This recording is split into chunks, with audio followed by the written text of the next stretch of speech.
381. The Lord of the Rings. When the news about the One Ring reached them, everyone present was stunned and immediately began to talk among themselves. "So, Lord Dewar, do you mean that if this One Ring is destroyed, the Dark Lord will be completely undone?" asked Bane, Lord of Dale. Dewar nodded. When the One Ring was forged, Sauron poured a great part of his power and will into it. They are bound together. If the ring is severed from its master, Sauron loses his form and much of his strength.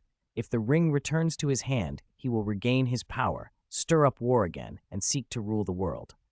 Only by utterly destroying the One Ring will Sauron truly perish and never return.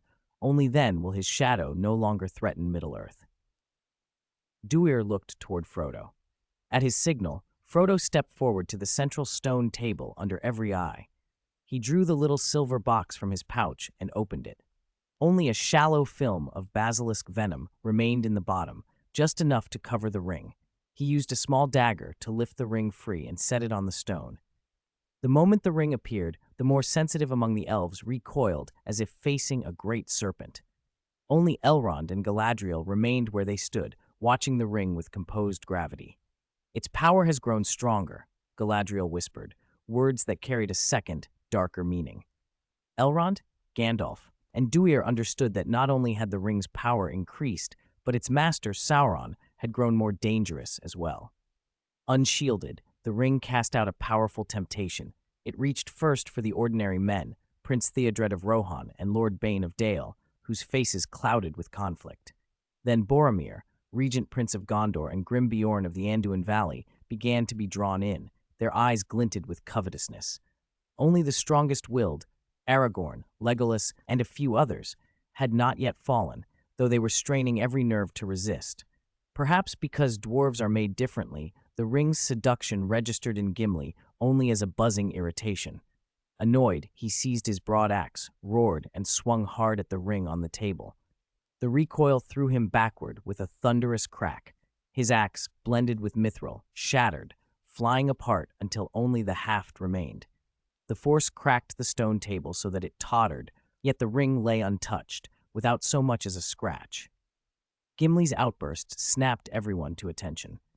Those who had been under the ring's sway staggered back, sobered by the display and unwilling to approach it again. While astonished at the ring's indestructibility, they also kept their distance, fearful of further temptation.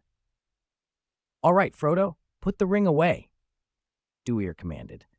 Frodo hurried to the broken table, picked up the ring with his bare hands, and placed it into the silver box.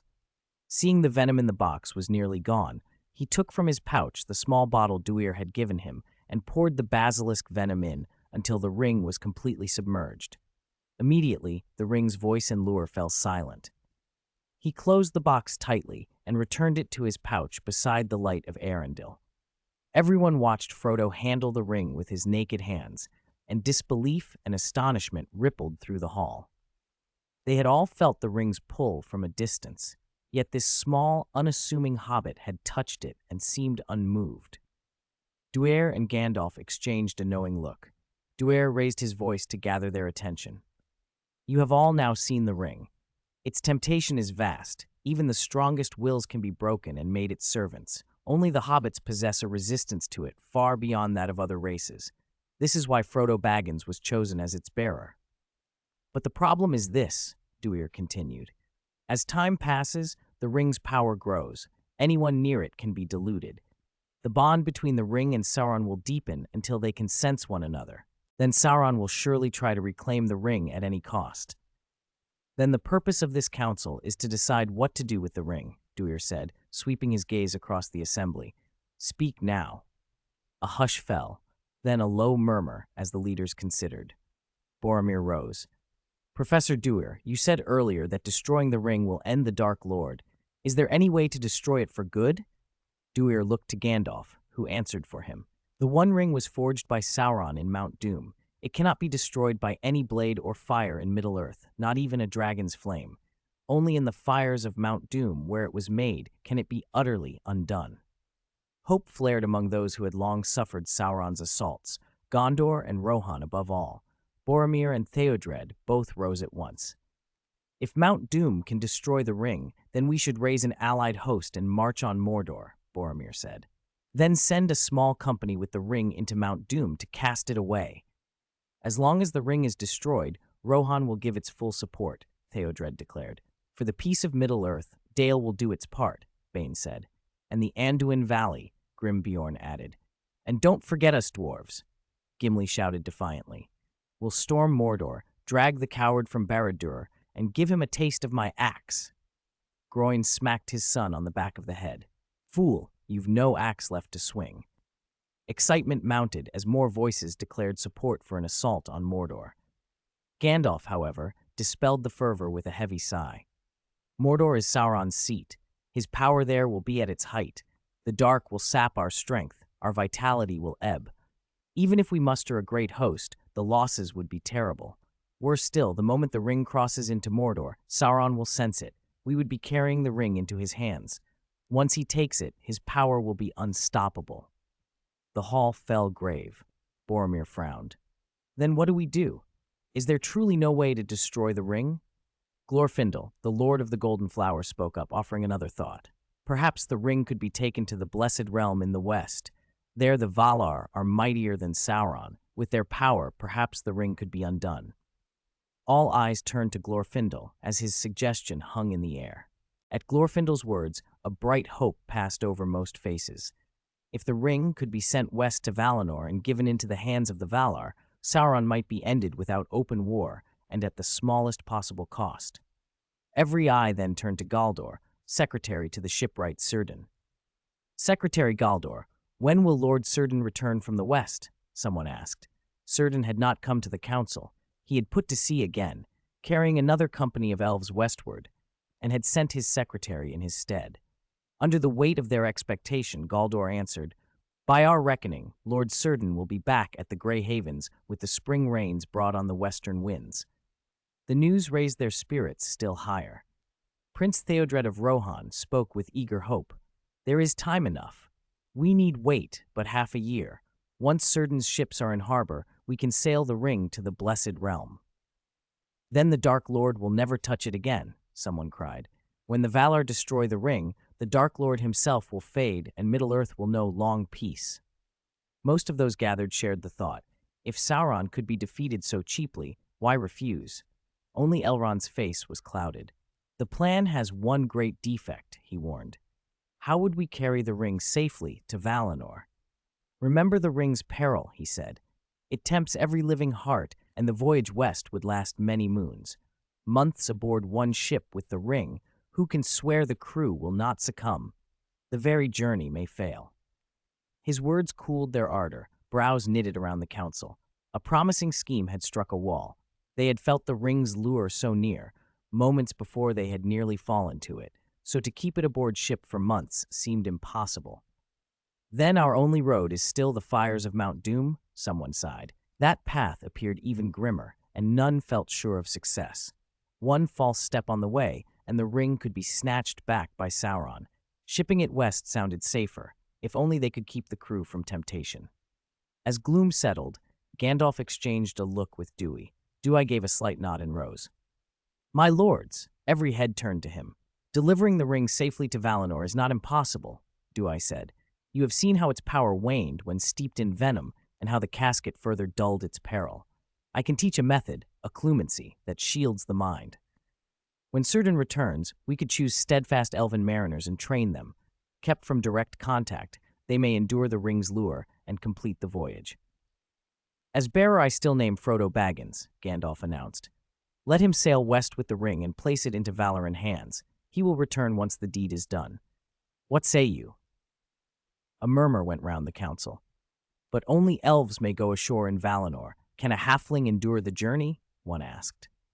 Gandalf answered simply, and his word carried weight. Frodo's part was only to deliver the ring. He would sail home again when the task was accomplished. No one pressed the point further. Talk then broke out over escorts, timetables, and defenses. All agreed that Sauron would strike the moment he guessed their intent. The half-year before Círdan's return would be perilous. Sauron might assail the west by fleet or army, or he might come himself to seize the ring. Even after Círdan's homecoming, the sea road would be hazardous. Sauron's corsairs watched every shore and strait, and the safe voyage could become a gauntlet ending in the loss of the ring. While the council debated, Gandalf, supported by Dewey, Elrond, Galadriel, and others, proposed a different course. They put forward, openly, the outward task of a fellowship to guard the ring and escort it aboard ship for Valinor. But that tale was to be a lure for Sauron, a feint skillfully spun by Gandalf, Dewey, Elrond, Galadriel, and Glorfindel. Glorfindel had first raised the Sail West plan, and the others had taken it up in rehearsal. In truth, none of them meant to send the ring to Valinor. Gandalf argued, with good reason, that the Valar would not be the rulers of Middle-earth in the ways needed, and that even the Maiar, if they set out, would be cloaked in forms that forbade them to wield their full might. The ring was an evil born here in Middle-earth. Its people must destroy it themselves if they would truly keep the peace they won. Had they asked, the Valar would likely have refused the ring in any case. Even so, the promise of sailing to the Blessed Realm drew many volunteers.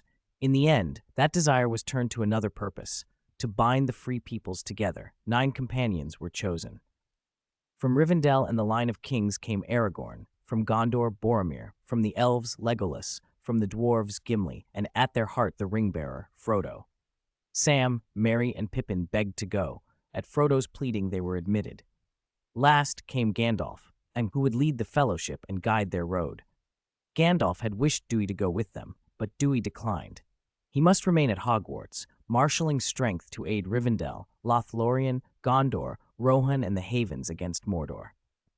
Once the tale of a voyage west was abroad, the Grey Havens would be a marked target.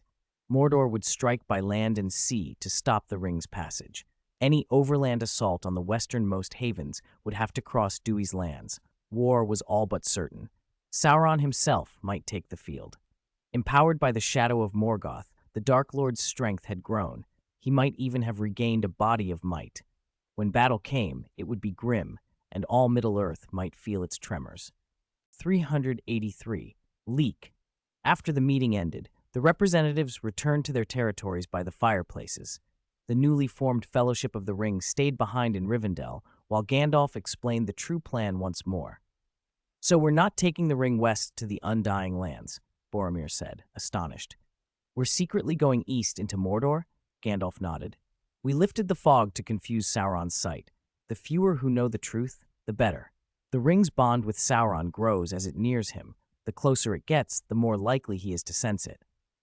Only if we draw Sauron out of Mordor, pulling him as far from his stronghold as we can, will we have a chance to slip into Mordor and cast the ring into Mount Doom." Dewey added, "When the time comes, I will set a portkey to take you to the pass of Cirith Ungol, the approach nearest to Mordor. From there, you can try to enter Mordor covertly." As for going deeper, Gandalf continued, "We cannot simply teleport you into the heart of Mordor. Sauron's power blankets that region. If you are not careful, he will detect you, and once he is alert, everything will be far more difficult." Frodo and the rest of the Fellowship breathed easier. With Dewey's aid, they had saved most of the journey. Otherwise, the trek from Rivendell to the borders of Mordor would have been thousands of miles on foot, exhausting and full of peril. Minas Tirith, the royal city of Gondor. In the gloomy hall, Denethor Secht, the aging steward, sat on his black throne as a messenger brought him a letter from his eldest son, Boromir, written at Rivendell. The letter spoke plainly of the ring's appearance and the council's decision to send it to the Blessed Realm in the west. It did not reveal the true plan. The news unsettled Denethor, but it also kindled a dangerous fancy. Gondor's power had waned. Many provinces were lost. To the east lay Mordor, to the south the Haradrim and Corsairs. Denethor had spent his life yearning to restore Gondor's strength. If he had the One Ring, he thought, perhaps he could stand against Sauron. Where grief for his lost wife had once softened him, resentment had taken root. His wife's death after a long illness and his disappointment in his second son Faramir had closed his heart. He had grown stern and suspicious, his brow relaxed only in front of his closest kin. To him, Valinor and the Valar were remote and useless, relics of a piety that had not answered his prayers in Gondor's darkest hours. He trusted only himself. That Boromir had joined the Fellowship and planned to send the ring across the sea infuriated him. An heir lost at sea was intolerable. His annoyance deepened when he read that a descendant of the old kings had appeared at the council. The name, or rather the memory of the man he suspected, turned his face hard and dark. Thorn Cell, he murmured. The name dredged up old suspicions. Years before, while his father Ecthelion Sect still ruled, a man from the north named Thorn Cell had entered Gondor's service. He had led a surprise strike against the corsairs of Umbar, burning ships and killing their admiral. His success won him influence with Ecthelion, and he became an important advisor, offering counsel that had kept Gondor from many dangers. Denethor had watched him closely, seeing in his bearing a likeness to the ancient kings. Secret inquiries convinced Denethor that Thorn Cell was indeed a descendant of the royal line. Worse, the man had been close with Gandalf. Denethor suspected collusion to place a king returned upon Gondor's throne. Perhaps Thoron had felt the eyes upon him and left Gondor before Denethor succeeded his father. Denethor never lowered his guard. To him, 26 generations of stewards had held the realm together while the bloodline faded. He would not surrender Gondor to a northern pretender and kneel beneath another's scepter. If forced, he thought, he would sooner see Gondor ruined. Anger crushed the letter in his hand. He rose and went alone to the White Tower. Throwing back the black cloth, he revealed the palantir and pressed his palms to its glassy surface, peering in to watch the lands under his stewardship. He used the stone often to direct forces at a distance and to watch for danger. Gandalf had warned him to use the palantir with care, for Sauron had a stone of his own and could tempt or corrupt a mind that reached through a seeing stone. Denethor, convinced of Gandalf's designs and wary of outside counsel, ignored the warning. Or perhaps he felt he had no choice. He needed certainty that Gondor remained his. What he did not know was that every time he surveyed Gondor through the stone, an invisible pressure within it tugged at his mind. Under that influence, he grew more obstinate. A flicker of madness glinted behind his eyes. He became a lone ruler, guarding his power, distrustful and watchful of the world beyond his halls. In Barad-dûr, Sauron stared into a palantir as vast as a millstone. Through the crystal, he saw the steward of Gondor and read the thoughts and memories that surfaced in Denethor's gaze. "The One Ring," Sauron whispered, exultant. "At last I have found it. You would send it to Valinor? Have you any notion what that means? Dream on. This time the forces of darkness shall triumph." At Sauron's command, the southern port of Umbar sallied forth.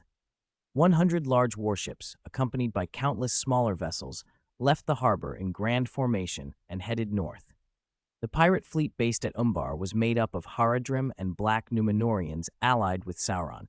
For a long time they had sailed the Bay of Belfalis unchecked and had outmatched Gondor's navy, forcing Gondor to withdraw and concentrate its fleet at Pelargir. A decade ago, Aragorn, under the alias Thorn Cell, had led a surprise attack on Umbar, slain the port-marshal, and burned many ships, inflicting heavy losses on the corsairs and stanching their raids. Now, more than 10 years later, Umbar had a new marshal, and many of the lost warships had been recovered. As the corsair fleet crossed the Bay of Belfalis, they were sighted by a patrolling Gondor vessel.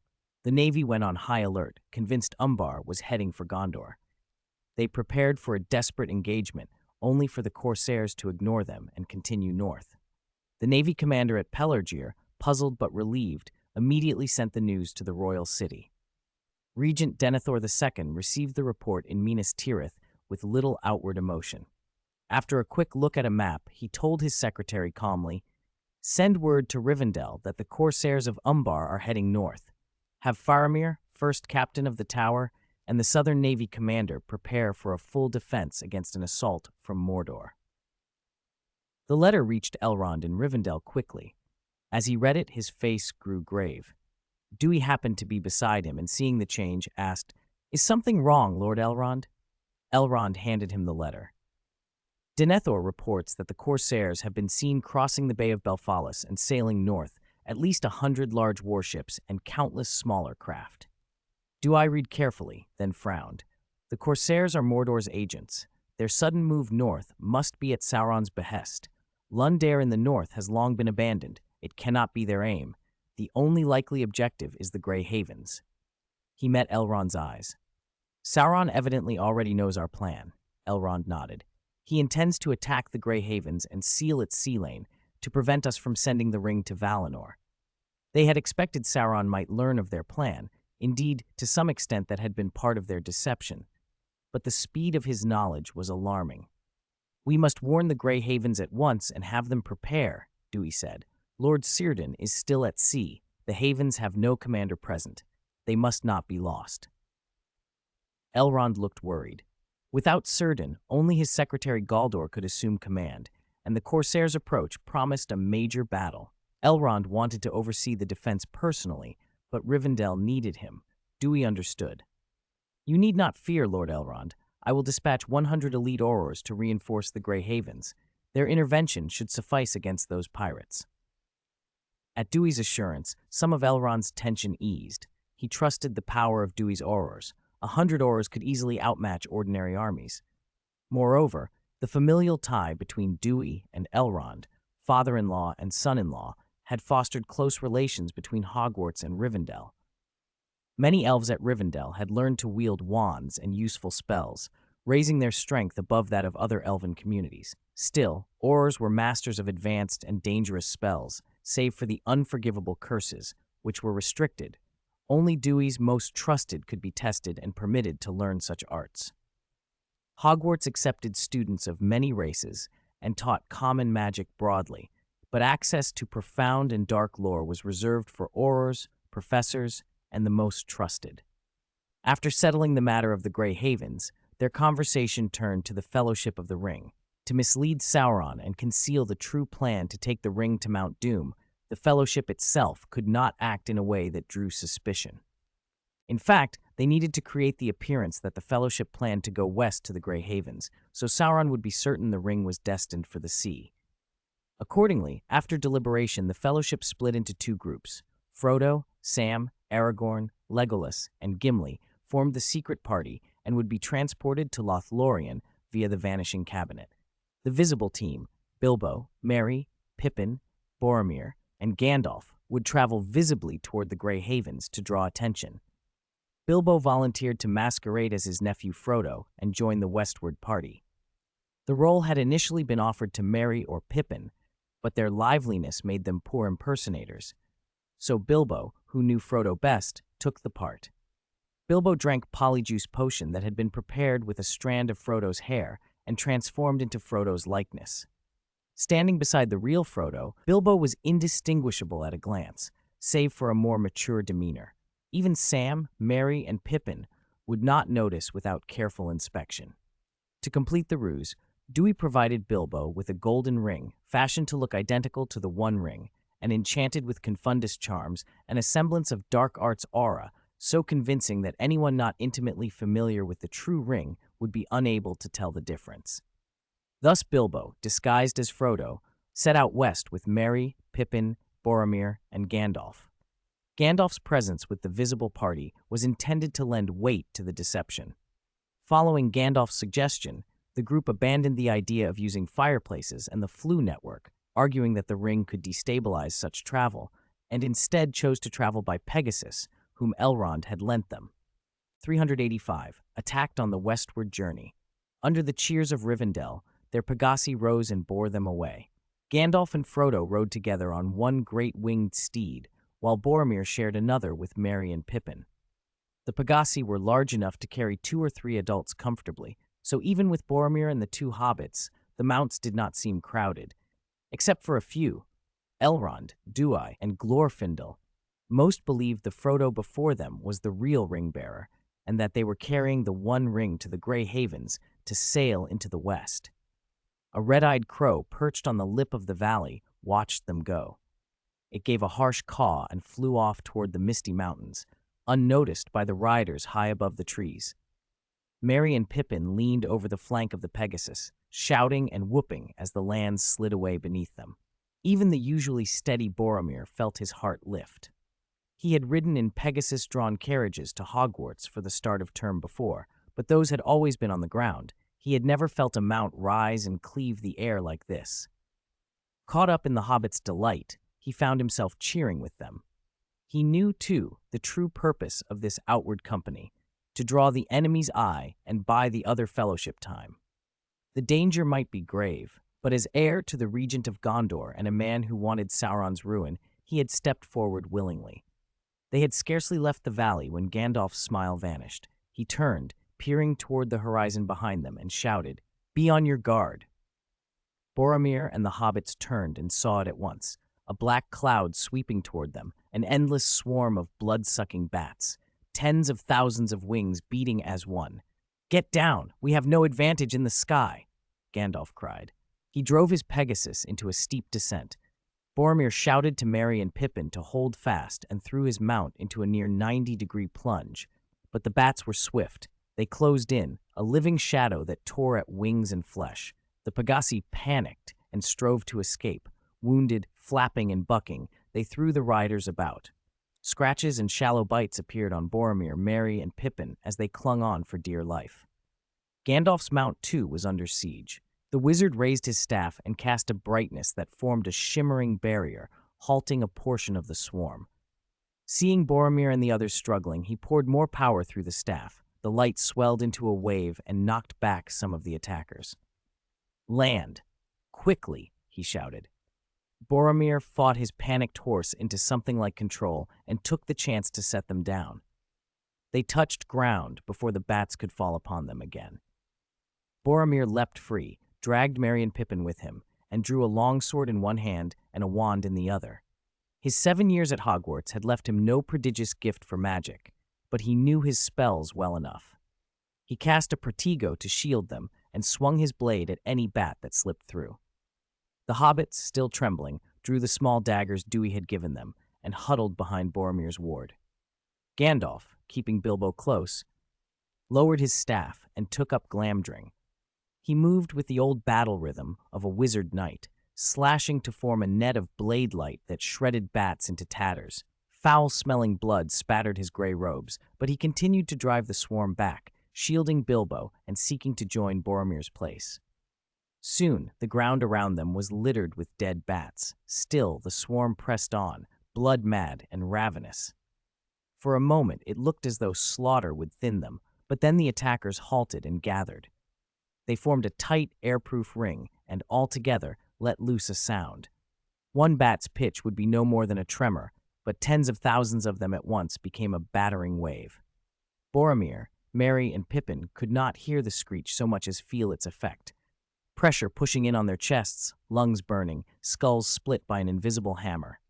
Boromir dropped to his knees, one hand on his sword, the air losing strength from around him.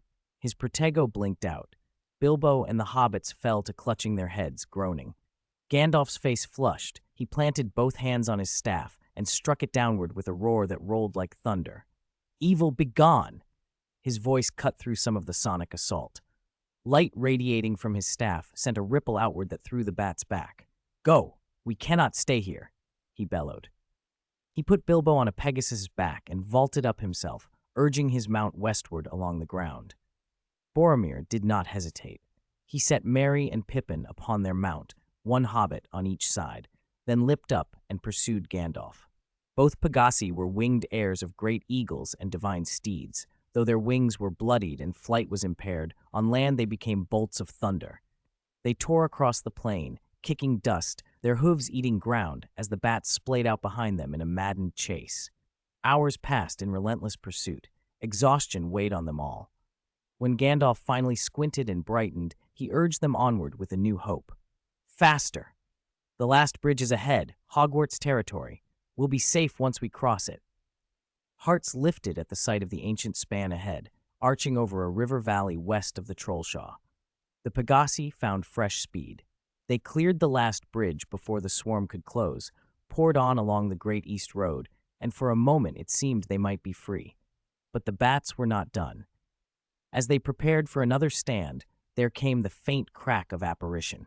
Wizards in Auror uniforms appeared across the plain with sudden, precise movements, forming a half-circle in front of the fleeing party. They raised their wands as one, aiming into the sky thick with bats, and prepared to hold the line. 386. Pirates attack, facing the overwhelming, menacing swarm of vampire bats. The Auror's faces remained calm. "Attack!" the Auror captain ordered. The moment the word left his mouth, Every aura present unleashed their spells at once. Dozens of curses streaked toward the sky, and violent explosions ripped the air. Dazzling light forced everyone to blink, followed by a thunderous roar as if countless lightning bolts had struck. The combined power of so many aurors shredded and blasted the cloud of bats apart. The creatures were annihilated, the few that remained scattered in terrified flight. When the danger was past, the captain turned to the group, fixing his attention on Professor Gandalf. "Professor Gandalf, I didn't expect to find you here," he said with respectful surprise. All of these aurors were Hogwarts graduates and recognized Gandalf from the flying class. Gandalf, smiling kindly and remembering each of his former students by name, thanked them for their timely aid. "You are too kind, Professor," the captain replied. "It is our duty to protect this territory. If dark creatures cross into Hogwarts' domain, we must deal with them." At that time, Hogwarts' jurisdiction stretched across much of Eriador, from the last bridge in the east to the Barrow Downs in the west, and from the South Downs to the North Downs, all watched by the Ministry of Magic's Auror Office. If orcs, trolls, or dark spirits appeared within those bounds, the Aurors were responsible for clearing them. The Ministry even possessed a copy of Dewey's Marauders Map, a three-dimensional dynamic chart showing the whole territory, monitored constantly by dedicated staff. When an anomaly appeared, Aurors were dispatched immediately. The map had flagged the invading vampire bats, which allowed the Aurors to apparate to the last bridge at top speed and intercept them. Gandalf had expected as much.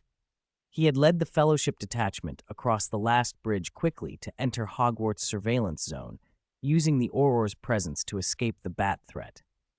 After the battle, the Aurors bid them farewell and apparated back to the Ministry. Gandalf declined their offer to apparate them to Hogsmeade. Instead, he rode the two Pegasi more slowly toward the village. Now that they were within Hogwarts' domain, the group could travel at leisure. The Pegasi had been wounded in the attack.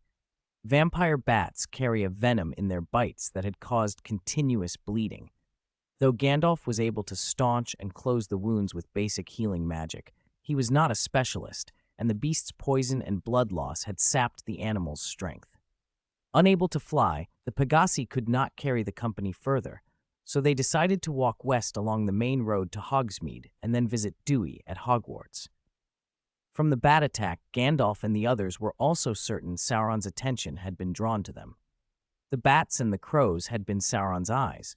This raid was clearly a probe. They resolved to continue drawing that attention deliberately, to travel west at a steady, measured pace, neither rushing nor dawdling. They could not reach the Grey Havens too early, certainly not before Círdan returned by ship. If the Grey Havens became the obvious focus too soon, Mordor might mount a full-scale assault to seize the ring, bringing catastrophic disaster. The obvious purpose of Gandalf's Fellowship detachment was to lure Sauron and Mordor westward, to fix their gaze on the west. In doing so, the armies of Mordor, the Ringwraiths, and perhaps Sauron himself might appear in the western lands, but that was the outcome Gandalf wanted. When they reached Hogsmeade and returned to Hogwarts, Dewey received them warmly and invited them to stay at the castle. Madame Amanda at the infirmary fully healed the two Pegasi, and after deliberation, Gandalf and the others prepared to continue on toward Rivendell. Meanwhile, far to the south, the corsairs of Umbar had put to sea with hundreds of large warships and thousands of smaller craft, sailing north along the Belliger and arriving off the coast of Lindon. They did not head straight into Loon Bay to strike at the Grey Havens. Instead, they blockaded the mouth of the bay, cutting the havens off from the open ocean. The nearest ports inside the bay were Harland and Forland. If Grey Havens were to be attacked, those ports would have to fall first.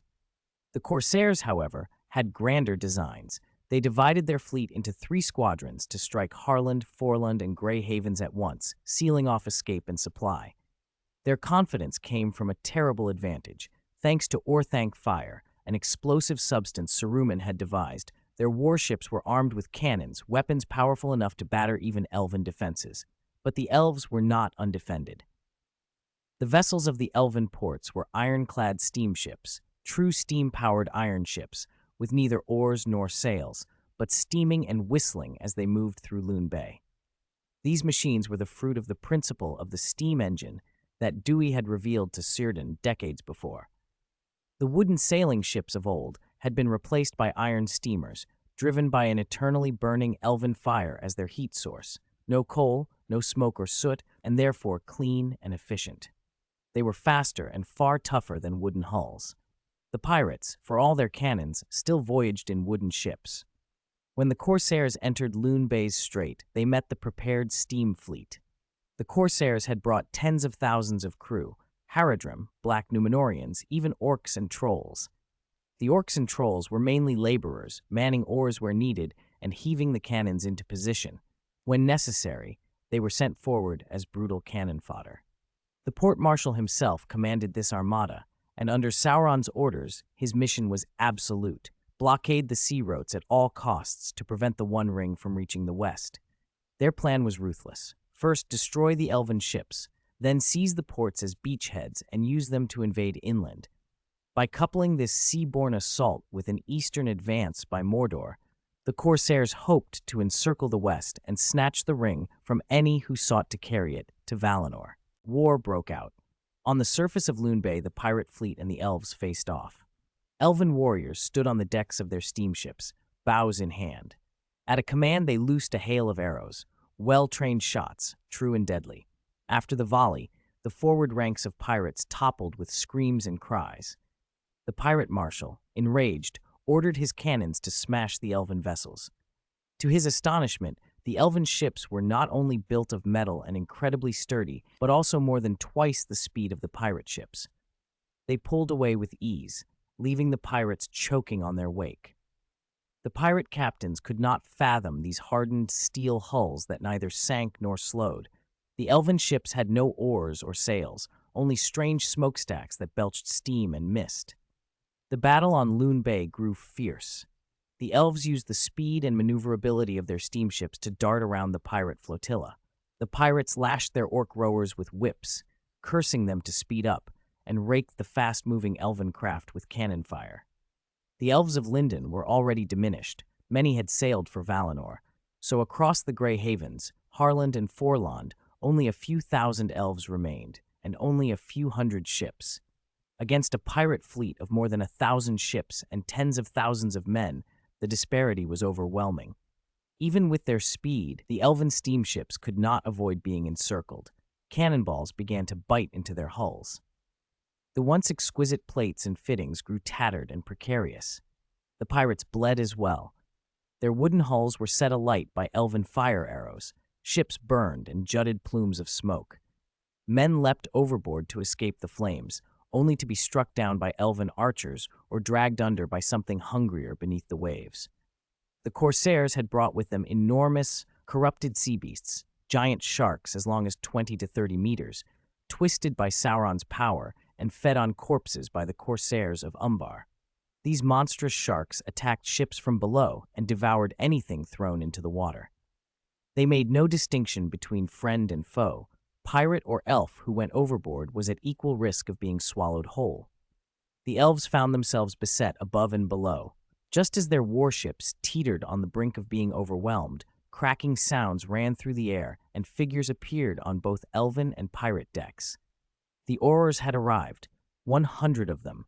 Dewey had sent to reinforce the Grey Havens, Harland and Forland. Galdor, the elven secretary commanding the naval defense, had urgently requested their aid. The Aurors apparated onto decks or mounted flying brooms and struck from the air. With decisive wand work, they knocked pirates backward, blasted small boats to splinters with the exploding charm, and struck at the great sharks below the waves. Jointly they sank and set ablaze pirate vessels, capsized larger ships, and picked off boarding parties. The giant sharks, mindless in their hunger, went into frenzied feeding whenever blood hit the water, an opportunity the Aurors exploited. As pirates flailed in the sea, the Aurors redirected their spells to kill the beasts, turning the sharks' own fury against them. Under the relentless assault of the Aurors, the pirate fleet suffered catastrophic losses. Lune Bay ran red with blood. Severed limbs and the bodies of pirates and fish alike drifted in the tide. Wreckage and carcasses of the great sharks bobbed belly up amid the flames. Many pirates who briefly survived the sinking ships were finally claimed by the currents and drowned. The sudden, terrible arrival of the Aurors broke the pirates' will. Seeing ships sink around them, they fled en masse for the strait's entrance, causing a deadly crush. Smaller boats were overturned by larger ones. Hundreds were dashed to death on the rocks and in the surf. When the survivors finally cleared Loon Bay and reached open sea, the pirate fleet had been whittled down to only about 20 large ships and a few hundred small craft, fully two-thirds of their force lost. The Aurors did not pursue into the open sea. Their first duty was rescue. They turned to help the Elves repair hulls, tend the wounded, and pull survivors from the water. Even in ruin, the pirates did not disperse. They reformed into a fan-shaped blockade out beyond the coastal lanes, as if lying in wait for some other command. But the naval clash at Loon Bay was only one front. From the Black Gate and the pass of Cirith Ungol, the armies of Mordor poured forth and struck at Rohan and Gondor. Haradrim from the south and Easterlings from the east joined with Mordor and advanced west. The combined hosts, Mordor, the Easterlings, and the Haradrim, marshaled into the millions, marching in great divisions, one force toward Gondor, another to Rohan, another sweeping into Lothlorien and Mirkwood, and yet another pushing north to assault Dale and the Lonely Mountain. In Angmar, north of the Misty Mountains, 100,000 orcs massed under the Witch King. Using foul sorcery, he called forth legions of wraiths that possessed long-buried dead, raising them as wights that clawed from their graves. Tens of thousands of these undead shuffled toward Eriador, a black tide accompanied by rolling, southward-moving storm clouds. War swept across Middle-earth again, and this time it was more terrible than before. 388. Battle of the Pelennor Fields. Out of the pass of Cirith Ungol in the Mountains of Shadow poured an army of Mordor, Uruk-hai and Olog-hai, trolls that did not fear the sun. Half the host swung toward the ancient city of Osgiliath, intent on seizing the strategic fortress that straddled the Anduin. The other half bypassed Osgiliath, forded the river, and struck straight for the capital of Gondor, Minas Tirith. Among Mordor's ranks marched the Drakes. Saruman had bred flightless, fireless land dragons. Their colossal bulk made them roll across the plain like living siege towers, all but invincible in the crush of battle.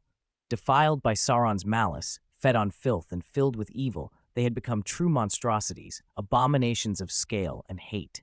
Using their vast bodies as living bridges, the Drakes spanned the Anduin so the entire army of Mordor could cross. The great river, Gondor's natural bulwark, was rendered useless. Once across, the host surged toward the capital. From the citadel regent Denethor II, watching the unfolding horror through the Palantir, ordered the beacon fires lit to summon Rohan, rallied every battalion he could, and concentrated all strength at Minas Tirith for a last desperate stand. Even graver tidings came from the south. Tens of thousands of Haradrim were advancing, riding the terrible Mumakil, war elephants crowned with wooden towers. Their steel-sheathed tusks glanced off arrows. A single sweep could skewer whole ranks. Attacked on two fronts, Gondor reeled. Denethor remained in the citadel, staring into the Palantir and using it as a two-way mirror to issue rapid orders across the widening battle line. He knew Gondor's forces were dwarfed by Mordor's. Scattered, they would be crushed piecemeal. He therefore commanded Faramir, captain of Osgiliath, to abandon the city and withdraw every soldier to Minas Tirith, uniting every spear in one final gamble. Garrisons throughout the realm received the same order: speed march to the White City and defend her walls. Thus, the armies of Mordor and the Haradrim met almost no resistance before joining into one vast host that rolled toward Minas Tirith. Only the absence of the Corsairs of Umbar, who had sailed north to raid the Grey Havens, spared Denethor a third front and total encirclement. Even so, nearly 500,000 foes, plus the monstrous Drakes, pressed upon him, and despair gnawed at his heart. One small mercy comforted him. His beloved elder son Boromir was far away, abroad with the Fellowship of the Ring, and therefore, for the moment, safe from the coming slaughter. Even Faramir, whom Denethor loved less, had broken free, using spells learned at Hogwarts to fight through the encircling enemy and lead the garrison of Osgiliath home unharmed. Because both sons still lived, Denethor did not yield to utter despair. He resolved that even if Minas Tirith fell, he would drag Mordor's hordes down with him into ruin. hope flickered again in another quarter. In recent decades, nearly 100 Dunedain of Gondor, Boromir and Faramir among them, had received letters of admission to Hogwarts and completed 7 years of magical study. These Dunedain wizards now formed a strike force under Faramir's command, ready to defend the White City. Though far fewer in number and less powerful than the Ministry's Aurors, they were still living weapons of spell and will. So on the Pelennor fields, the armies of Gondor met the hosts of Mordor and Harad in savage combat. Faramir's wizards apparated in flickering flashes across the plain, harrying the dozen drakes and charging the Mumakil, sowing chaos wherever they struck. A well-aimed conjunctivitis curse burst into a drake's eyes. Blinded, the monster rampaged through its own ranks, trampling friend and foe alike. Other wizards copied the tactic, turning beast against beast. Killing the spell-resistant drakes outright was beyond them, but at Hogwarts, their professor of defense against the dark arts had taught that even a dragon could be crippled by striking its weakest point, the eyes. That classroom lesson became a battle winner. Curse after curse struck home, more drakes went berserk. The Mumakil broke ranks, tossing off their towers and crushing anything in their path. Seizing the moment, the men of Gondor charged. Just as victory seemed possible, the ringwraiths themselves appeared. Mounted on fell beasts and wielding black maces, they spread terror with every shriek. Courage melted, weapons fell from nerveless hands, and men fled in panic. Even the Dunedain wizards paled, their spells faltering as dread froze their limbs. The Wraith Lords stooped, snatching 2 helpless wizards with iron talons and hurling them aloft to be torn apart and swallowed by the fell beasts. The loss stung, yet Faramir's company fought on, hurling spell after desperate spell against the riders. The ringwraiths wheeled for another pass.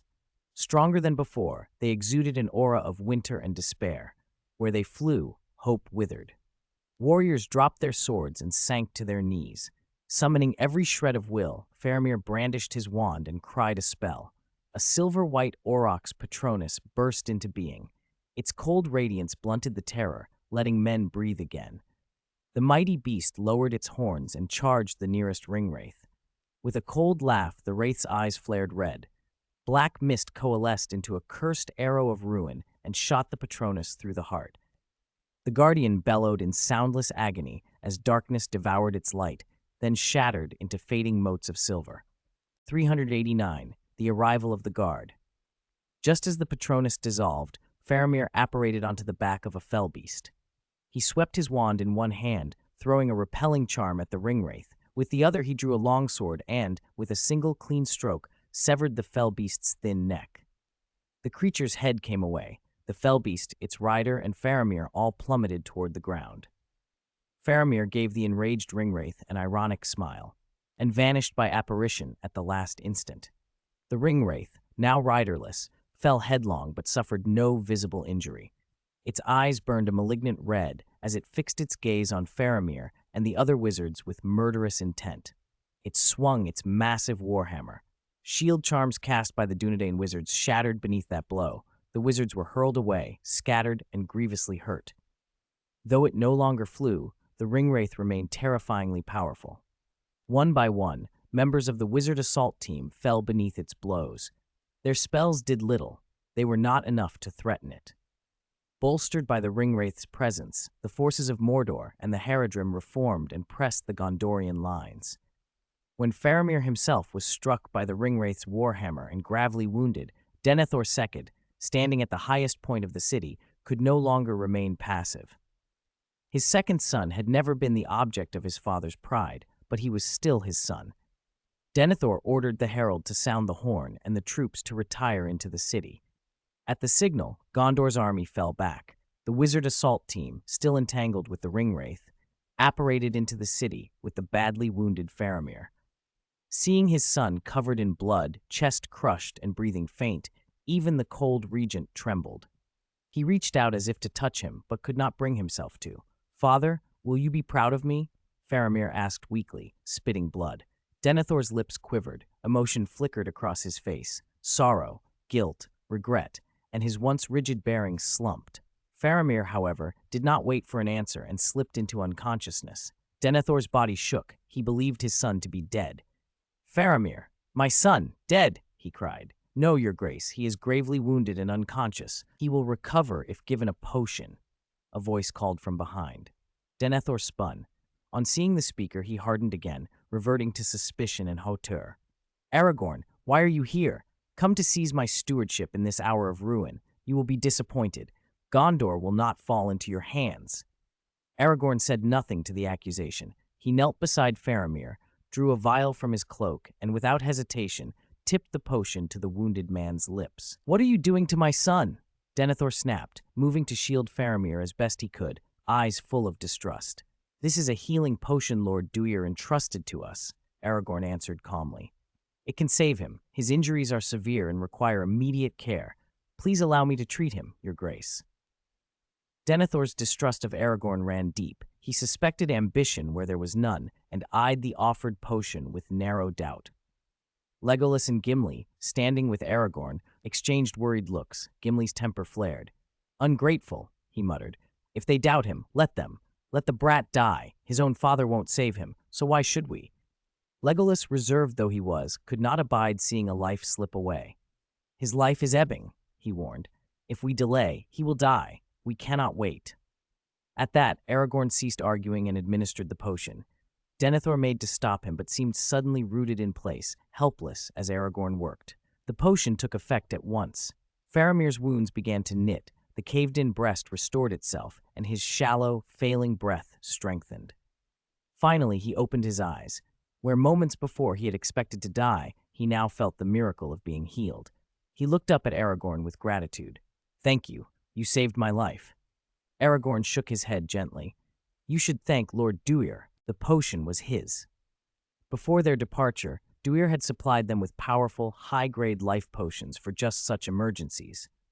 Faramir, still weak but lucid, knew this and was grateful all the same, grateful that Aragorn had insisted on administering aid when his own father had hesitated. Denethor, watching his son revived, was overcome with a disbelieving joy. He moved suddenly, seizing Faramir's shoulders. Faramir, you're better? Truly better? Complex feelings moved through Faramir as his father's hands gripped him. Boromir had always been Denethor's favored son. Faramir had long been the overlooked one. He had spent his life striving for even a word of approval that never came. Now, gravely wounded and facing death, Denethor had nearly blocked the very treatment that saved him. The thought stung. Would his father have pleaded so fiercely if Boromir had been the one dying? He swallowed the resentment and the questions, and instead asked in a steady voice, What is the situation now? Have the armies of Mordor attacked the city again? Aragorn stood and looked toward the battlefield. They are regrouping, he said. They have not yet launched a new assault, but they are preparing for a larger one. The next attack will be fiercer. We must ready ourselves for all-out battle.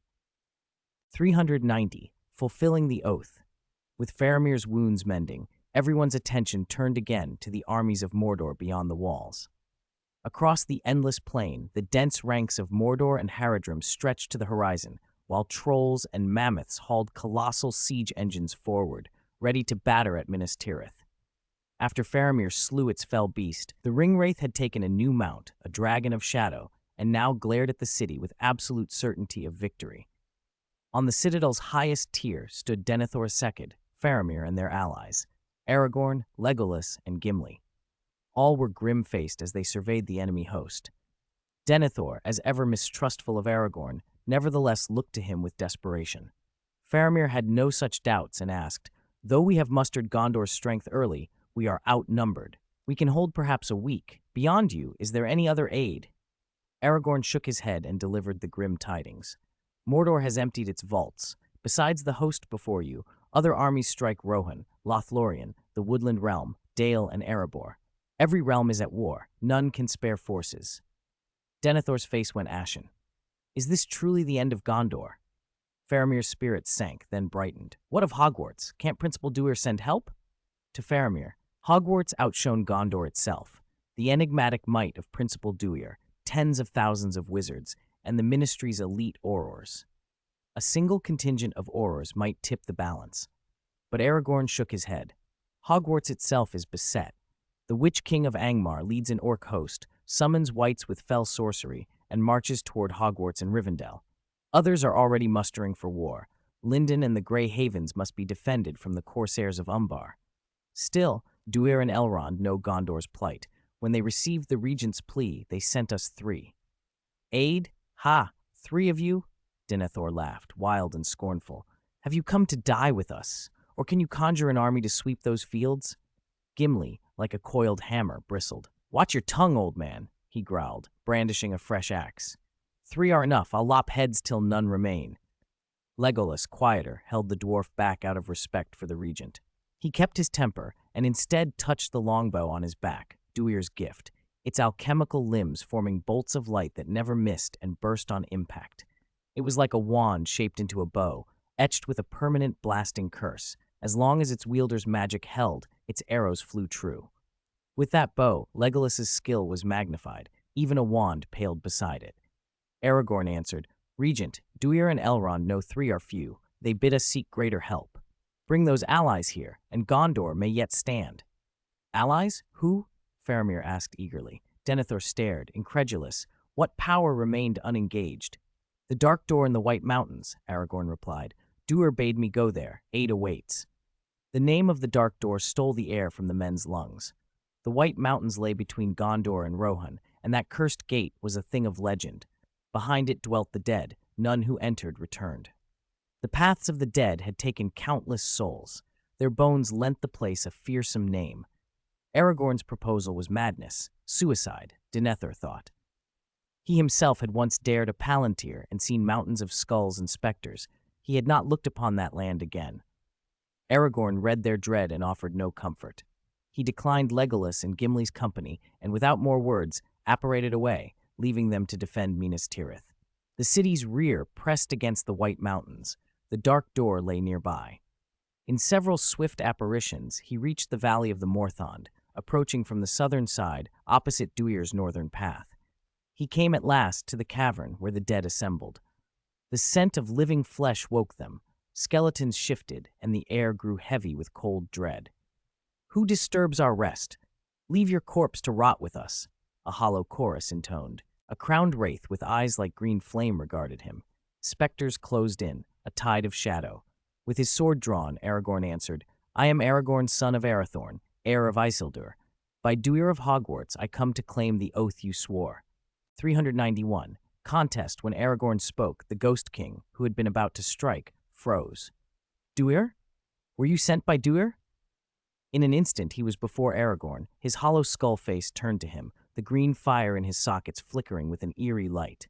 You claim to be a descendant of Isildur? Aragorn instinctively raised his sword, alert and guarded. The Ghost King paid no heed to the motion. He studied Aragorn closely, and a thin edge of excitement crept into his hoarse, cold voice. Indeed, you bear the likeness and the bearing of Isildur.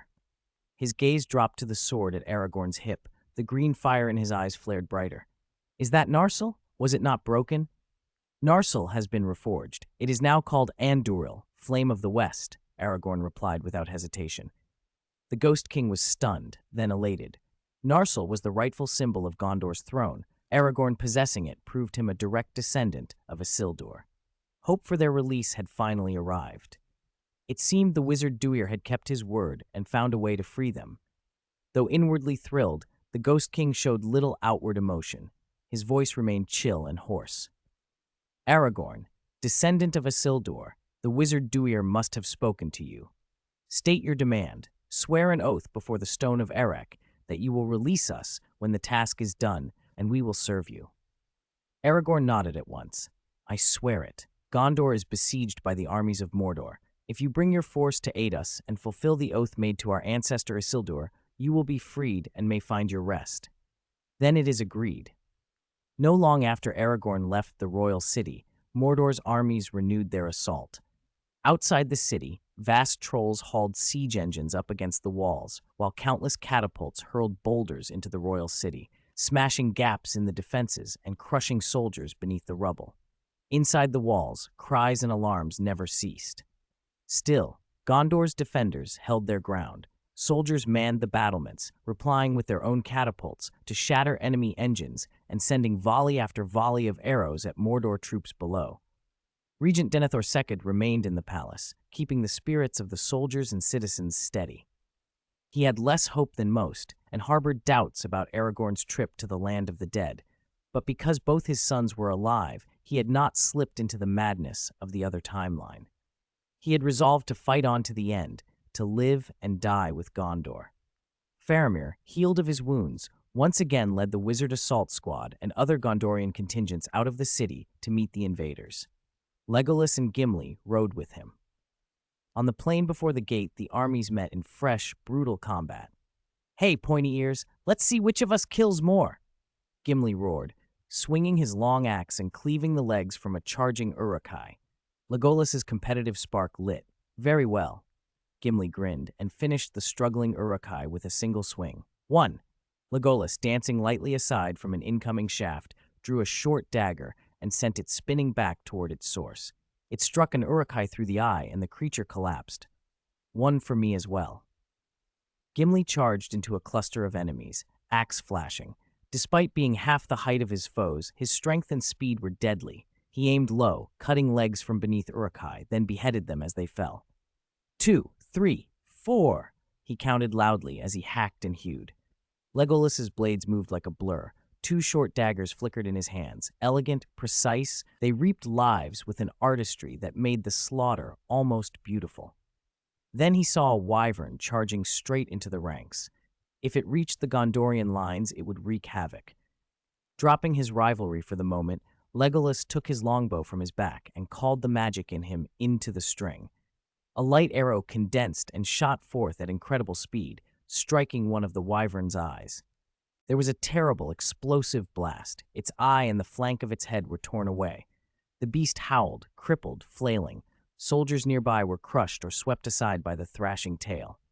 Legolas moved like wind. He dodged a sweeping tail, leapt onto the wyvern's back, drew his long elven knife, and plunged it deep into the creature's brain. The wyvern went rigid and fell dead. Gimli, in the middle of killing his 34th foe, gaped. "Hey, pointy ears, it's huge. That still only counts as one."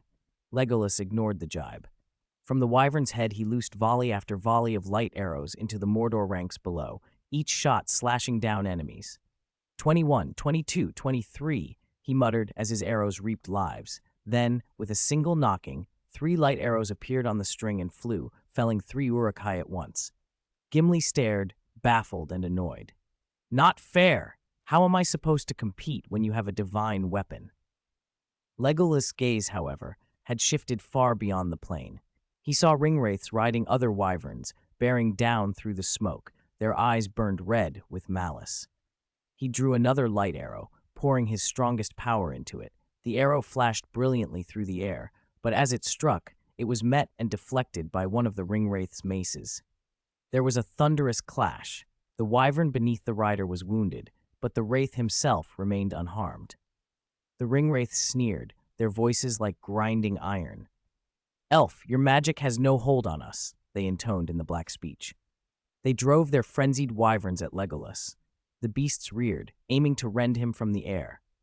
Then, with the crack of sudden apparition, a shadow sprang to the back of one of the charging wyverns. Aragorn appeared, blade raised, and cleaved at the ringwraith. The wraiths spun to meet him, their maces slashing up to block his sword. But when their eyes fell on the blade in Aragorn's hand, they narrowed in recognition and fear. "Narsil!" they shrieked with a sound like a high, keening wail.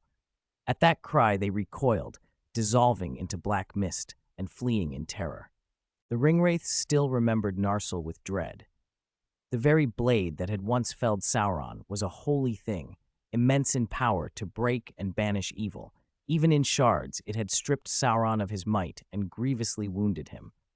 Otherwise, at the end of the last alliance, Sauron's body would not have dissolved merely because a finger was cut and the ring taken.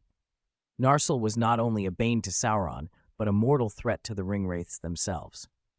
A single cut could scatter a spirit forever, beyond even Sauron's power to recall. One of the wraiths recoiled from the sight of the sword. Aragorn did not pursue the hesitation. He pulled Narsil free and drove it straight into the skull of the drake crouched beneath him. The monster's hard bones split like parchment as the blade sank into its brain. The ferocious worm had no time to scream. Its body stiffened, Its eyes went dark. The evil within burst out in a column of black mist that shot skyward and exploded. The carcass rotted rapidly. Black, reeking blood poisoned the grass, leaving only a gigantic skeleton. Sauron had fattened the beast on carrion and filth, corrupting it with dark power. Unlike the drakes bred in Isengard, this was a fully demonized worm. The soil where it died would be blighted for centuries. Nothing would grow there. Before the corruption could spread, Aragorn pulled Narsil free and leveled it at the ringwraith. "Who are you? Why do you bear Narsil?" the wraith demanded, eyeing him warily. "I am Aragorn, son of Arathorn, direct heir of Isildur and rightful bearer of Narsil," he proclaimed. The ringwraith sneered. "Heir of Isildur, even with Narsil you cannot stop Gondor's ruin." Aragorn stood unmoved by the terror the wraith exuded. "Gondor will not fall. Today only you shall perish." A cold wind swept in from the west, a wind that chilled the soul. Combat faltered. Every head turned. Out of the rolling fog and gusting air, a host of ghosts glided like storm clouds, tens of thousands, their death reek darkening the sky. They looked like death's envoys from the deep, come to harvest souls. Even Mordor's soldiers paled at the sight. At their head rode the Ghost King, spirit blade in hand, leading the host. Men from both Mordor and Gondor blanched in dread, but to Gondor's relief, the shades struck only the enemy, passing the defenders by. Seeing this, Gondor's warriors understood the ghosts were allies. With a shout, Aragorn led them alongside the dead against Mordor's ranks. The men of Gondor roared and charged, following the ghostly host. Mordor tried to fight back, but steel and arrow passed through the specters without harm.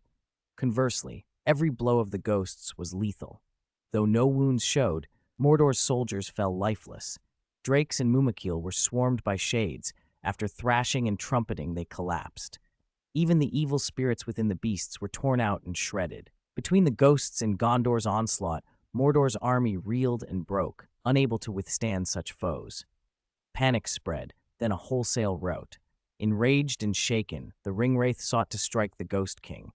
Aragorn, Legolas, Faramir, and other Dunedain wizards closed on him together. Aragorn took the forefront, Narsil in hand. Realizing the tide had turned, the wraith tried to flee, but they would not let him. "Expecto Patronum," the allied spellcasters cried in unison. Aragorn's lion, Legolas's great elk, Faramir's bull, and a host of hounds, cats, horses, and other shining beasts blazed into being. The gathered Patronuses burned with light and hope, anathema to the dark spirit. He might defy a single Patronus, but dozens forced him to unleash his own darkness against them. The Shining Guardians formed a bright ward that caged the wraith. Inside it, Aragorn faced the ringwraith, Narsil in hand. Long trained in Rivendell by Elrond and schooled in arcane arts, Aragorn's strength had deepened. Decades of wandering had seasoned him. He met the wraith blow for blow. At last, with his comrade's aid, he drove Narsil through the wraith's breast. The ringwraith shrieked as the blade unraveled his dark arts. His armor buckled and collapsed inward. A burst of force threw Aragorn, Legolas, and all nearby to the ground. The ringwraith vanished, leaving only a ring upon the earth. With their captain gone, Mordor's host lost heart and broke. The rout made them easy prey for ghosts and Gondorian soldiers alike. The shades, swift as thought, swept through the fleeing ranks and harvested every soul. Aragorn did not join the pursuit. He knelt and picked up the fallen ring. The instant his fingers touched the band, its lure struck him.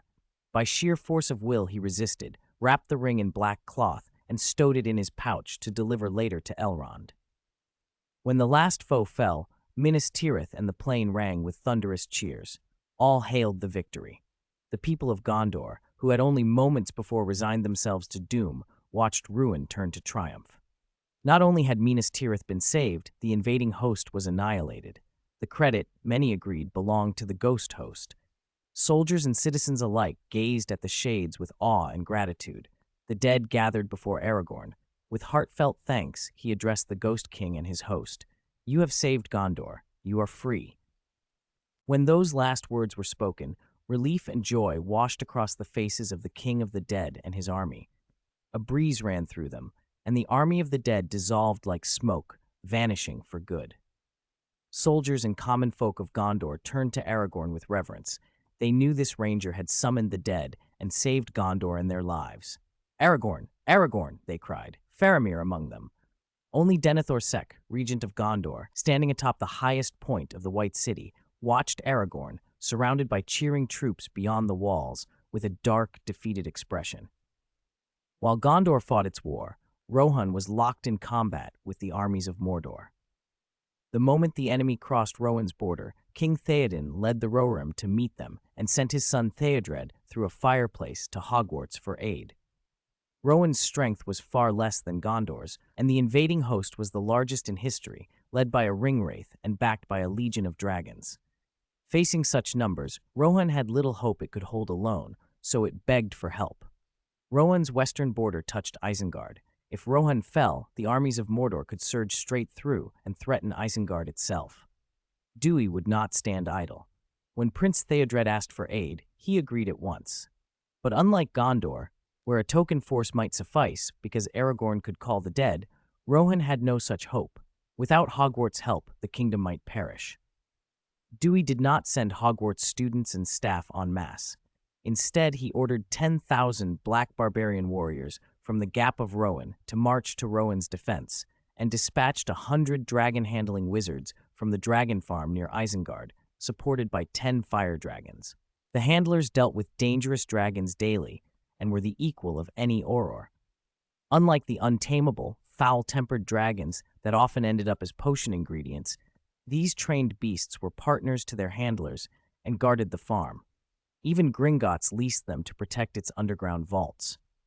Overall command of the relief force was given to Brog, the former leader of the Black Barbarians, who now taught defense against the dark arts at Hogwarts. Outside Edoras, the combined host of Rohan and the Black Barbarians clashed fiercely with Mordor's forces. Brog, leading the reinforcements, met the ringwraith astride a fell beast. For thousands of years, Brog had taught defense against the dark arts. His mastery of dark magics and their countermeasures made him one of Dewey's strongest wizards, and he held his own against the ringwraith without faltering. Though Mordor's armies outnumbered the allies many times over, the arrival of 100 dragon handlers and 10 fire dragons turned the tide. The handlers, besides aiding Brog against the ringwraith, focused on slaying the dozens of dragons, fell beasts, and trolls, creatures ordinary soldiers could not face. While Rohan's battle raged, war came to Hogwarts itself. Hundreds of thousands of orcs and a shrouded host of wights, under the Witch King of Angmar, swept south from the ruins of Angmar north of the Misty Mountains, advancing beneath a pitch-black canopy toward the school. The Ministry of Magic declared an emergency. Every Auror from the Auror office massed along Hogwarts' northern border. Hogsmeade and Bree were placed under martial law. Inside Hogwarts Castle, however, life went on for a few tense hours. Students still studied within its walls, even as a deafening roar echoed from beneath the castle. The colossal golden dragon Smog awoke, rose skyward amid gasps from students and professors, and streaked north. Hogwarts' northern boundary lay along the North Downs, once the site of Fornost, capital of Arthedain. There the Aurors assembled, determined to keep the Witch King's host from passing the border and threatening the lands beyond. "They're coming," an Auror on a broom shouted, racing back to warn his comrades. "Prepare for battle," the director of the Auror office bellowed through a sonorous charm. Every Auror tensed, wands raised, as the night-like cloud rolled southward. When the black canopy passed overhead, endless ranks of orcs appeared among the distant hills. Their numbers far exceeded those that had struck Gondor or Rohan, fully 500,000, backed by 10,000 trolls. Cave, hill, and snow trolls, huge and fearsome. It looked as though the Witch King had emptied the misty mountains of every troll. To the Aurors, ordinary orcs were a nuisance, but trolls resisted spells and could hurl boulders or swing clubs that killed at a touch. Ordinary offensive charms barely slowed them. Behind the orcs and trolls marched the shrouded host of wights. More dangerous than trolls, wights had steel-hard bodies and blinding speed. A man could be dead before he blinked. Any scratch from a wight carried a curse. Left untreated, the victim would rise again as another puppet of the Witch King. The Aurors apparated into a long line along the border, spaced a few hundred meters apart. As one, they raised their wands, sending white beams fanning outward. The beams wove into a curtain of light that soared skyward for kilometers and split the dark clouds in two. The orcs paid the barrier no heed, howling as they charged down the slope. The Aurors stood motionless, wands ready, and watched them come. As the foremost orcs crossed the curtain of light, their bodies crumbled to ash. Those behind recoiled in terror, trying to halt, but the press of the charge gave them no space. They were driven into the barrier and vanished in clouds of dust. 394. Fierce battle. Only after thousands of orcs had been reduced to ash did the charging horde finally falter. The survivors at the front stared in terror at the shining curtain of light before them, instinctively reeling as if a single touch would turn them to dust, as it had their comrades. Above the army, mounted on his fellbeast, the Witch King of Angmar hovered, circling the Great Barrier. This magical screen, raised in concert by every Auror present, was not something even he could pass through at will. The Director of Aurors kept his forces on edge. No sooner had they steadied themselves than the Witch King began to chant. An evil incantation rolled across earth and sky, blackening the heavens as corrupt power gathered around him. Wisps of foul smoke poured from his form. Within the darkness, something like countless twisted faces writhed and screamed. The cursed smoke surged at the light screen, and where smoke met light, the barrier shivered, silver radiance buffeted by roiling black fumes. Again and again, the Witch King lashed the barrier with that oozing darkness, intent on breaking it. The Aurors were not unprepared. Casting in unison, they continuously reinforced the screen. Though each impact sent ripples across its surface, the barrier held. For a time, the two sides were locked in a tense stalemate. The Witch King seemed untroubled. A mocking curl of his lips was the only sign of emotion. He raised his right hand to display the ring upon his finger and poured its might into a deeper, darker sorcery. The sky itself changed hue, turning as black as night, and his voice, cold and unending, sifted into every Auror's ears, baiting their fears and stirring their worst impulses. Beneath the spell, the earth began to tremble. The rumble intensified until the slopes of the nearby North Downs slipped, boulders tumbled, soil sheared away, and the Aurors watched in horror as a landslide exposed mountains of bones. These were the dead of long-ago battles, soldiers of Arthedain and the fallen of ancient Angmar, piled by rivers of blood when Angmar had razed Arthedain. The North Downs had long been called the Dyke of the Dead. At the Witch King's bidding, those slumbering remains clawed their way from the earth. Skeletal hands burst from the soil, and corpses crawled out in their tens, then hundreds. Green, malevolent flame burned in their eye sockets as they formed up behind the Aurors and advanced. Facing skeletal ranks rising at their heels, some Aurors were forced to wheel and engage. Though these animated bones were no match for true combatants, their sheer numbers split the defenders' strength. The Witch King took his cue. While the Aurors were distracted, he let the ring's power surge through him in one devastating stroke. The light screen shattered in an instant, fragments drifting away and vanishing like dew. "Continue the assault," he snarled in the black speech. At his command, the orc horde howled and surged forward again, while the skeletal legions closed from the rear, encircling the Aurors. Surrounded, the Aurors did not panic. A flick of a wand here and there sent spells that fell dozens, even hundreds at a time. In minutes, the ground around them became a slaughterhouse. Orcs and skeletons fell in droves beneath blasting curses and disintegration charms. High above, the Witch King watched with detached satisfaction. Orcs and skeletons were expendable, fodder meant to bleed the Auror's magic dry. Once their mana was exhausted, he would have no need to spare a single orc. And waiting behind the cannon fodder were far deadlier reserves, trolls and wights. The difference mattered. Skeletons were merely bones animated to sap energy. Wights were corpses possessed by malignant spirits, hard as iron, lightning quick, and cursed. A single scratch from a wight could doom its victim to becoming another wight unless healed swiftly. Even Aurors had to keep wights at arm's length. When the Aurors saw fallen orcs rise and resume the attack, they shifted tactics. Instead of merely striking enemies down, they targeted bones for obliteration to stop further reanimation. Then, following the dictum, "cut off the head," the Director of Aurors led a squadron of broom riders in a coordinated aerial assault on the Witch King himself. A fierce battle raged in the sky. As chief of the Ringwraiths, the Witch King wielded formidable sorcery. Even against elite Aurors, he held the advantage.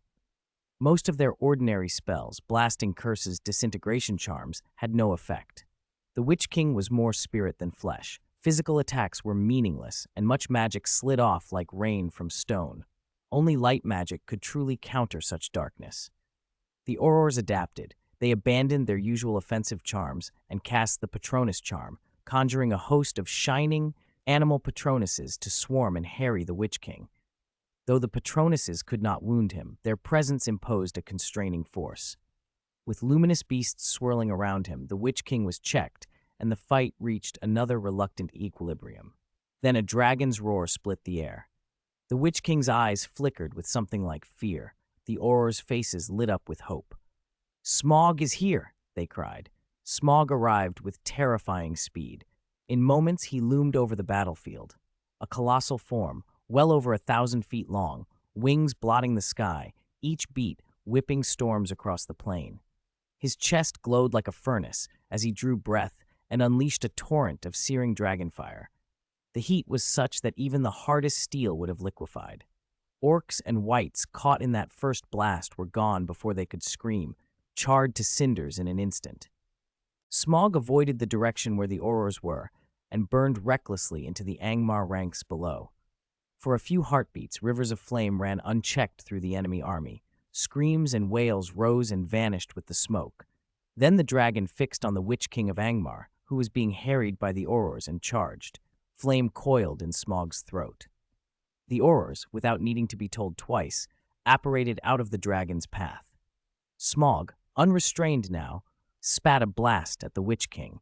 He had finished absorbing the frost dragon's crystal, though the change had not made him the size of a frost dragon because the attributes were incompatible.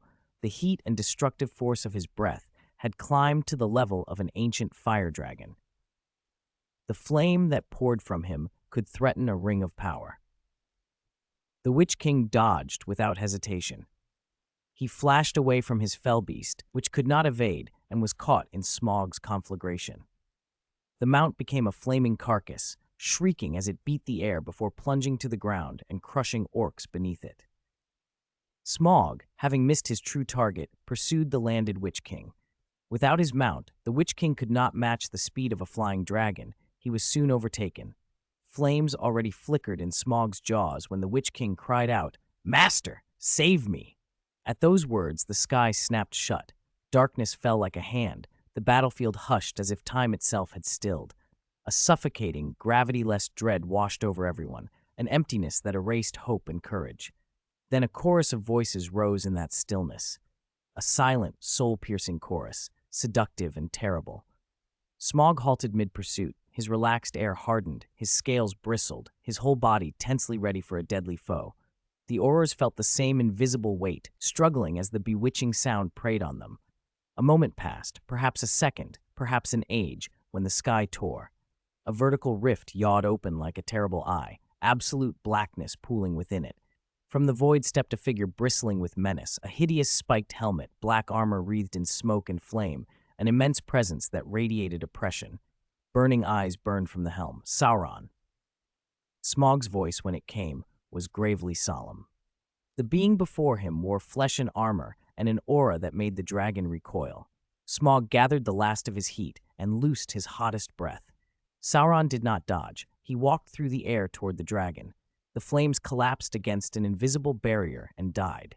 Smaug's pupils narrowed. He knew he had met a power beyond him and tried to flee. Sauron was faster. A spear of condensed shadow coalesced in his hand and was hurled like lightning. Smaug had no time to dodge. The black spear drove for his heart. As it struck, a runed mithril plate, fashioned by Dewey and set in the one unscaled patch on Smaug's chest, flared into being, its alchemical runes buying a sliver of time. The defensive piece could shrug off strong magics and mend itself, but against Sauron's spear, it was only a thin delay. The blade shattered the barrier and grazed the dragon's heart. Smaug screamed as the shaft plunged in. The force sent him tumbling 1,000 meters before he recovered enough to beat his wings and struggle toward Hogwarts. The spear was lodged in him, and a cold, dark power seeped from it, eating at him and trying to warp him into a thing of shadow. From afar, Smaug shouted to the Aurors as he fled, "Run! You are no match for him!" and then vanished toward the castle. On the field, the Aurors scrambled for their portkeys, but Sauron did not let them go. The 13 closest, who had already activated their portkeys, were seized by the dark pressure spilling from him and could not escape. With a casual wave, invisible hands plucked the 13 from the world and set them floating before Sauron. He laughed, low and pleased. "What fine wizards," he said. "From now on you shall be my servants." He raised a black hand, missing a finger, and laid it on their bowed heads. In an instant, their pupils went pitch black. Panic and resistance dropped away, replaced by fanatical obedience. They bowed together. "Greeting, master. We are yours to command." Sauron chuckled. "Very good. Henceforth you will be my dark wizard knights." He let his power loose across the battlefield. The corpses of orcs and wights stirred and reformed, not merely returned, but made farther dead and more terrible than even the Witch King's servants. Skeleton and troll, orc and previously risen wight alike, became puppets of shadow. The Angmar army rallied, corrupted and rearmed, and began to march as a single, overwhelming host toward Hogwarts. Inside the castle, Dewey saw Sauron's name splinter across the Marauders' map. Beside it were other names: Gandalf, Bilbo, Boromir, Fellowship members who ought to be heading west. Dewey's face tightened as he scanned the reports from the North Downs. He looked up, voice low and serious. "Everyone, Sauron has appeared in person. I fear we are about to face our hardest battle yet." 396. Preparation. Since the meeting in Rivendell ended, the Fellowship had been split in two. One group, Frodo with Sam, Aragorn, Legolas, and Gimli, had gone in secret to Lothlorien.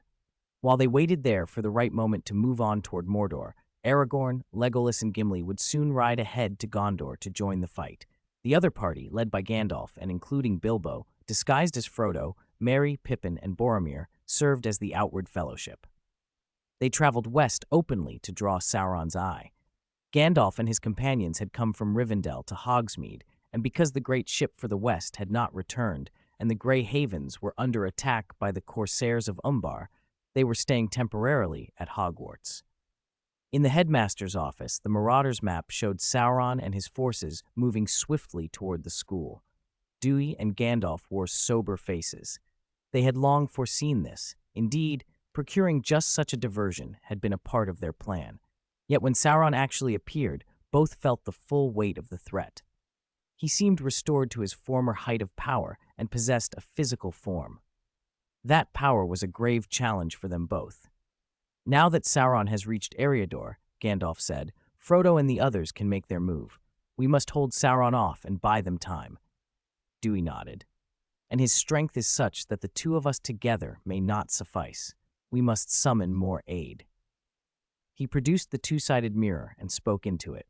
"Lord Elrond, Lady Galadriel, Sauron has appeared in Eriador. We need your help." Green flames flared in the fireplace. Within minutes, Elrond, Galadriel, and Glorfindel stepped out. Dewey rose to greet them. "Lady Galadriel, Lord Elrond, Lord Glorfindel, thank you for coming." Galadriel inclined her head with a faint smile. Elrond waved away formalities. "There is no need. Resisting Sauron is the duty of all. Hogwarts has already taken on the brunt of his approach. The important matter now is to decide how to confront him." They wasted no more courtesy. On the map, Sauron and his host were already not far from Hogwarts. At their current pace, they would be at the gates near Hogsmeade within 2 or 3 hours. Elrond spoke first. "We cannot wait for Sauron to bring the war to Hogsmeade and the castle. The best course is to intercept him on the plains east of Weathertop and pin him there. I, Lady Galadriel, Glorfindel, Mithrandir, and Dewey, the 5 of us, will face Sauron and hold him fast," Elrond continued. "Leave his minions to the wizards under Dewey's command." Everyone agreed. Dewey nodded. "I will gather all the professors and prepare the school." Dewey immediately set the school to wartime readiness. He ordered the professors to assemble and instructed the students to remain in the castle. Vice Principal Edward was put in charge of watching the pupils and, if necessary, evacuating them through the vanishing cabinet. Dewey activated every defense Hogwarts could muster. Stone statues animated and marched to guard the entrances. The usually inert suits of armor took up spears and blades and dispersed to stand sentinel throughout the halls. Any intruder would meet an implacable foe. The Thunderbirds circled the castle, crying warnings while thunderclouds gathered and lightning split the sky. The basilisk in the Chamber of Secrets was roused and slipped through the castle's hidden plumbing like a silent killer, poised to strike. In the Black Lake, the giant kraken churned the waters, ready to whip up waves to swallow any who came by boat. As the defenders readied, a weak, distant roar came across the sky. Smaug, grievously wounded, staggered in. He beat the air with one wing and finally collapsed onto the lawn outside the castle. Dewey had seen him coming. He cast a levitation charm and slowed the dragon's fall, then apparated to Smaug's side. A black spear was buried deep in the dragon's chest. Scalding blood flowed like lava, scorching the turf. The wound exuded an evil, corrosive aura that prevented the natural healing of such injuries and gnawed at the dragon's life force. Smaug opened one bleared eye. "Master," he rasped, "Sauron's power is terrible. I could not." "Not yet," Dewey cut him off gently. "Drink this." He forced several vials of powerful healing potions into Smaug's jaws. He examined the spear and felt a chill of dread. The tip had missed the dragon's heart by a hair's breadth. Had it struck true, Smaug would not have lived. Yet the shaft itself radiated corruption, power like that of the One Ring and the Rings of Power, the power to pervert and enslave. Smaug's innate might and his origin in Morgoth's era gave him a resistance most beings would lack. Had any other race been pierced by such a weapon, the corruption would already have taken root. But even Smaug was not safe as long as the spear remained. Dewey wrapped himself in a clumency to guard his mind, then conjured a long rope and wound it about the haft. He fastened the other end to a living stone statue. The statue came awake, seized the rope, and with a mighty heave tore the spear free. Smaug bellowed. A torrent of black-tinged blood poured from the wound.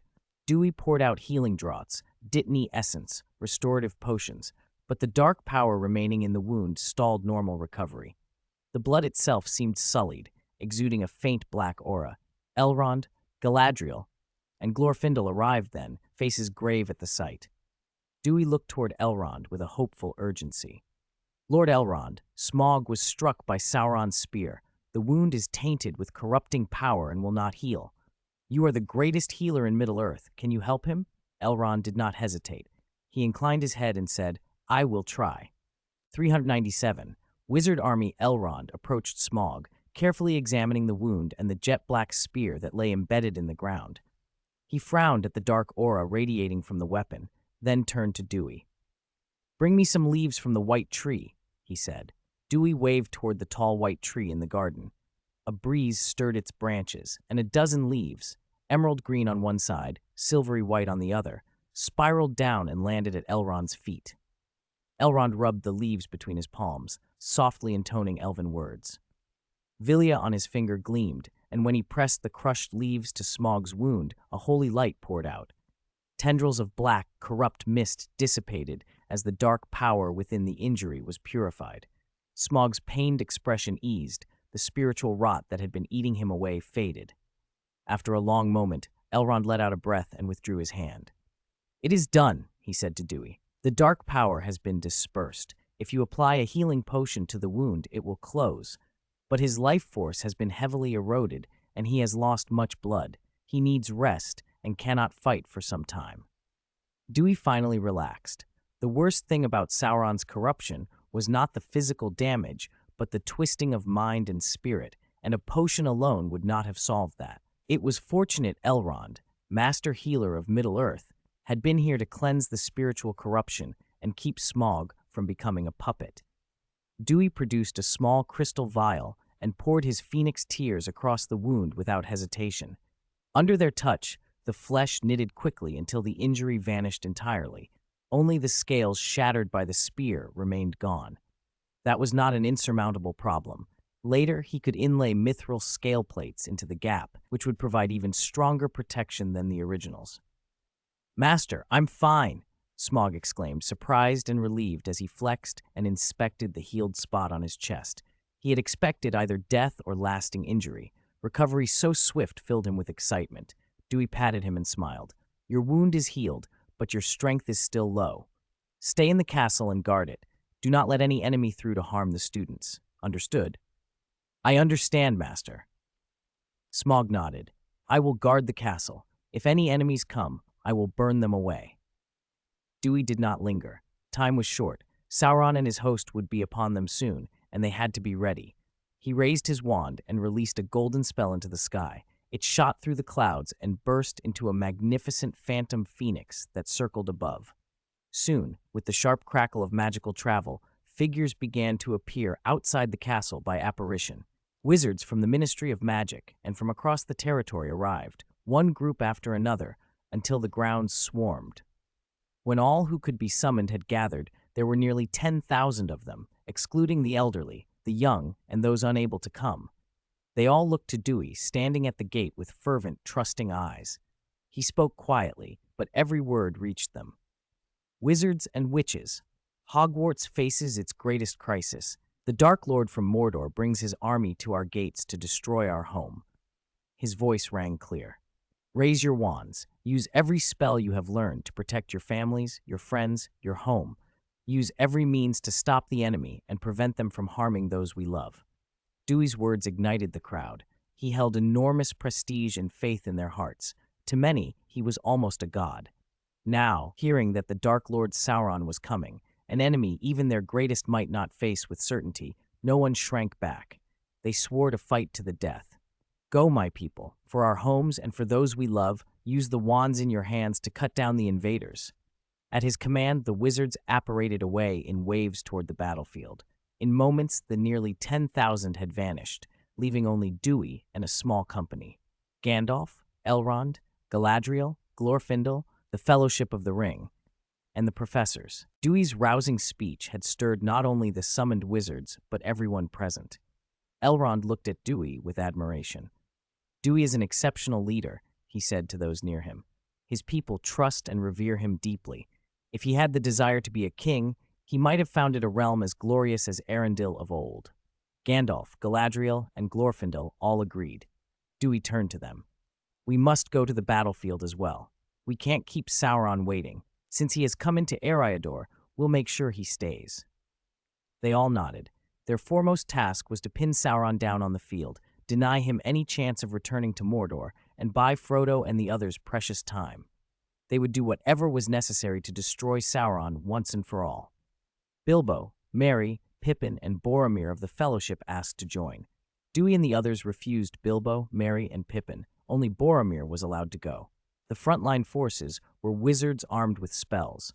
Hobbits like Bilbo, Merry, and Pippin would be likely liabilities. More importantly, Bilbo needed to remain in disguise as Frodo in the castle to draw Sauron's attention. Dewey and the company used a portkey to appear on the plains northeast of Weathertop. Nearly 10,000 wizards had already assembled there. Led by aurors from the Ministry and using a small west-to-east river as a boundary, they watched the dark clouds boiling in from the north. The clouds were ink-black and constantly churning, spreading southward like a curtain that swallowed the sun and brought a suffocating chill, an ominous presence threatening to devour all before it. The aurors took position along the river and began to weave a protective barrier. Seeing their lead, the other wizards raised their wands and chanted, lending portions of their own power to the enchantment.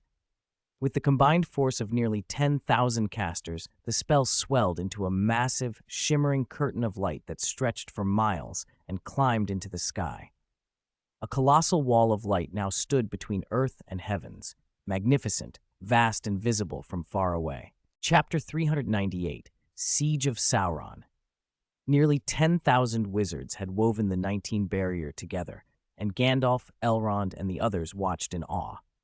Individually, a single wizard's power might be like a firefly against the moon when compared to top-tier beings like them, but the force they displayed in unison demanded attention. Even if the greatest among them struck the barrier with everything they had, they could not break it quickly. That gave Gandalf and his allies confidence. If they could hold Sauron back and deny him direct intervention, his minions would be no match for Dewey's army of wizards. A black mass advanced from the north, rolling south like a towering storm. The sky darkened before nightfall, the air grew stagnant and heavy, and pressure pressed down from that direction. The black clouds sought to envelop Dewey and his comrades, but they slammed against the 19 barrier and were held back. With the barrier as a clear boundary, One side of the sky remained clear for 10,000 miles, while the other swelled with darkness, a stark confrontational divide. Beneath those clouds, on the distant ridges, a vast army of darkness took shape. Orcs, wargs, trolls, wights, and men of darkness massed together. They radiated a corrupt, malign power, stronger and more dangerous for the taint of Sauron, yet twisted into mindless rage. Commanding them rode the Witch King of Angmar, while Sauron himself loomed above on the back of a fell beast, far larger and more terrible than any of its kin. Its wingspan dwarfed the others, its scaled hide was like iron, it exhaled a nauseating stench, and its eyes burned with evil red light. Its shrieks were instruments of terror, sapping courage as if it were the very source of fear. At the sight of Dewey and the wizards, the dark army surged forward, bloodthirsty. Wights and wargs, swift as shadows, leapt across the small river and hurled themselves at the barrier. The moment they passed through the 19 boundary, they turned to ash. The wicked spirits within the wights had no time to flee, letting out shrill screams before dissipating into black smoke. The assault faltered. The barrier bought them time. Riding forward to show prowess before his master, the Witch King charged to the front on his fell beast. Dark power poured from him like ink, coalescing into a torrent that struck the 19 barrier to corrode it. Ripples ran across the ward under the Witch King's dark arts, but it would not yield. Frustrated, the Witch King's expression darkened, and the red hunger in his eyes sharpened, until Sauron called him back. He froze, bowed, and forced out a reverent phrase. "Master, I have disappointed you." Sauron paid him no heed. Mounted on that hideous beast, he fixed his gaze upon Dewey and the others through the barrier. His look swept over Gandalf, Elrond, Galadriel, Glorfindel, and Dewey with absolute certainty. "Wizards, elves," he announced, voice like grinding iron, "you cannot stop me. Hand over the four. I have taken physical form and reclaimed my power. You are no match. Obey, and I may spare your lives." As he spoke, Sauron's presence flared. Darkness pooled from him and spread like a tide, turning sky and earth dim and shaking the ground beneath their feet. Pure, concentrated malice poured outward, filling the world and driving against the great dam of the 19 barrier like a crushing sea. The ward cast by nearly 10,000 hearts shivered under the assault. Even through it, the defenders felt suffocating pressure and spirits sagging. Dewey seized a silvery white 21 and poured potent power into the barrier. What had been wavering steadied, the ward rebounded and held under Sauron's onslaught.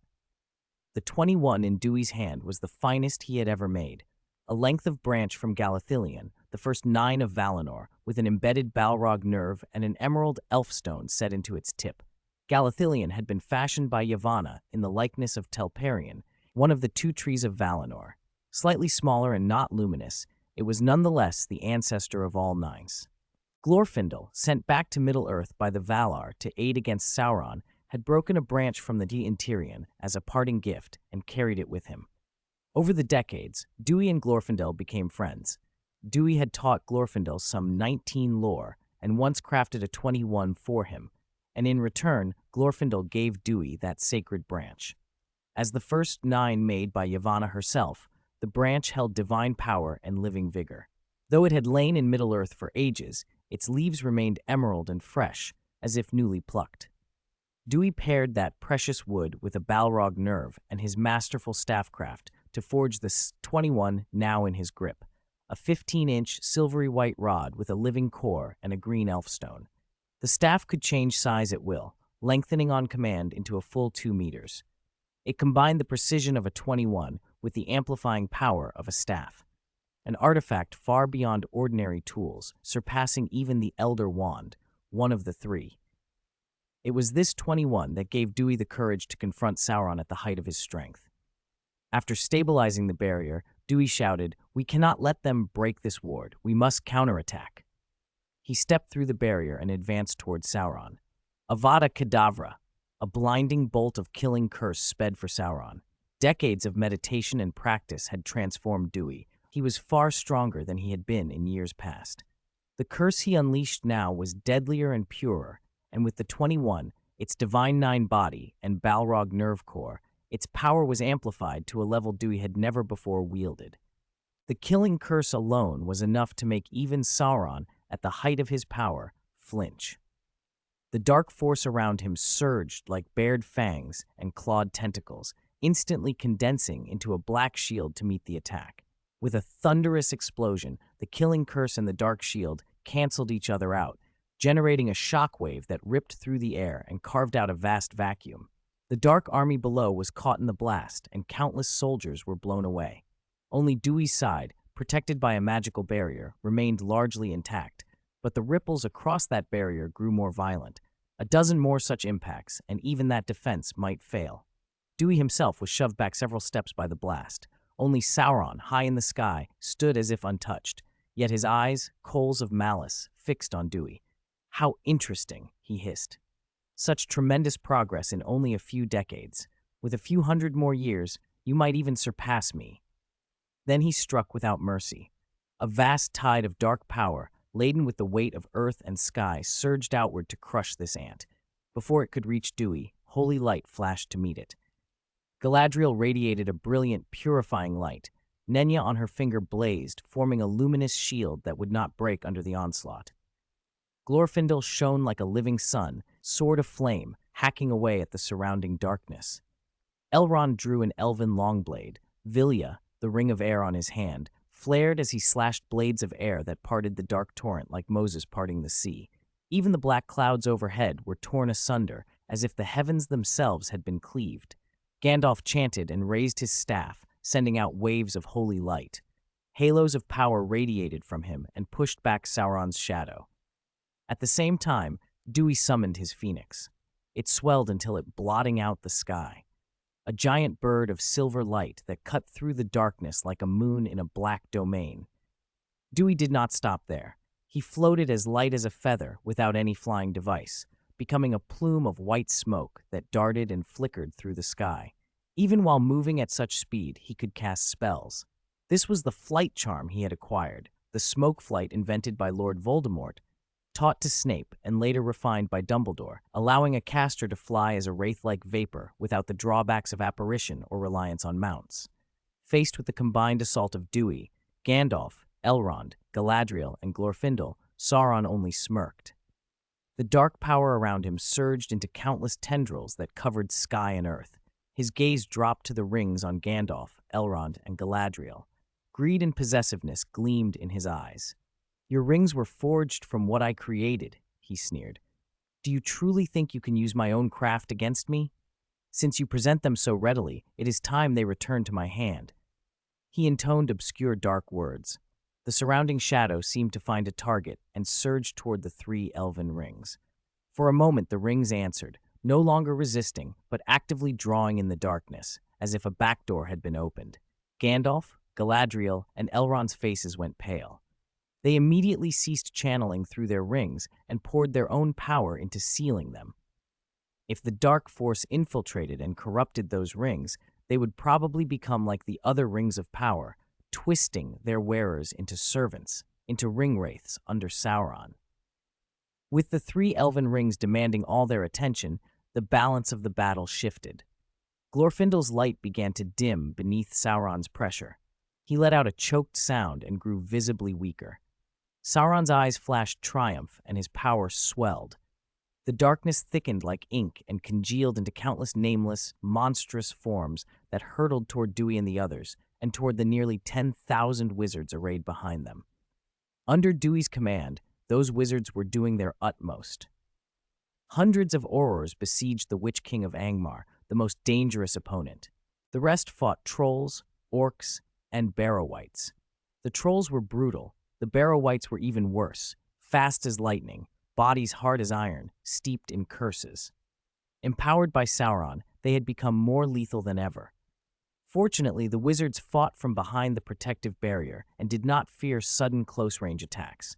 In fact, many of them almost wished the mindless dark things would rush forward so the barrier could consume them. Because of the enchantment, the wizards were slaughtering the dark creatures and slowly gaining the upper hand. Then, Sauron unleashed his full force. The dark torrent became a tidal wave that crashed toward them, and the barrier built by nearly 10,000 spellcasters looked like a fragile dike before it. Under the crowd's terrified gaze, it began to wobble, threatening collapse at any moment.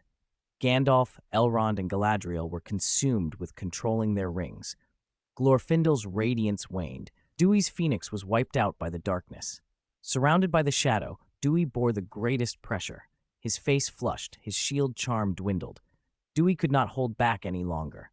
He let out a low, animal growl. His black irises clouded with pale white, and his body erupted, spilling into a roiling mass of black fog. He had shifted into his obscurus form, and this obscurus was vastly larger and more violent than it had been when he first awakened. Breaking free of the encircling dark, he plunged downward. The moment he hit the ground, he reverted to human shape. He raised his hand, and a ring appeared on his finger, silver set with a yellow gemstone. The ring glittered with silver light. Its gem flared in a blinding brilliance and condensed into a vast, solid shield of thick yellow light that enveloped everyone nearby. The sweeping force of Sauron's dark torrent slammed against that light and could not budge it. No matter how brutally it struck, the shield held, unmoving and rock-steady. 400, Earth Ring. They saw the vast pale gold dome drop over them, and everyone felt a solid, heavy, immovable will in it, rooted to the earth, as if to say, however strong you may be, I remain as steady as a mountain. What is that? Shock registered on every face. Sauron's eyes flashed with a wicked red light as he stared at the 26 on Dewey's finger. Even those close to Dewey, Gandalf, Elrond, and Galadriel, looked at the 26 with surprise. They knew no more about it than anyone else. Dewey himself stood calm in front of them, his hand raised with the 26 on his finger, the golden glow making him look almost divine. Sauron's flood of darkness was held firm outside the dome, unable to advance an inch. The golden dome was rooted to the ground, fused with the earth. Sauron's power, vast as a sea, could not match the power of the earth, and thus could not break through the defense. Realizing this, Sauron could not remain idle. He appeared at the edge of the golden dome with a great mace in his hand and struck the dome with all his might. The dome trembled, and the earth beneath them shook violently. The tremors made many in the battlefield stagger. People watched in terror. Hogsmeade and Hogwarts, thousands of kilometers away, even felt the shakes, less violently than at the center, but enough that people fled their homes, believing an earthquake had struck. At the center, Sauron's full-strength blow failed to pierce the dome, but the impact devastated the surroundings. For dozens of miles around, the ground split and fissures opened, rivers broke their banks, and mountains collapsed, as if the world itself were being torn apart. Only the ground within the halo of golden light remained unscathed. Sauron ceased his assault and hung in the void beyond the dome, looking at Dewey through the barrier. "What is that 26 of yours?" he demanded, suspicion and uncertainty in his voice. Dewey raised his hand and showed the ring on his finger, which shone with pure, brilliant light. "This ring? I forged it, the Ring of Earth, Semya, and I suppose I should thank you for the ring-making techniques you provided. They let me forge my own 5. The 26 on Dewey's hand was one of his greatest achievements of the past decades. He had taken the 3 elements corresponding to the 3, air, water, and fire, and used the remaining world-forming element, earth, as the power source for his own 5, forging the Ring of Earth, Semya.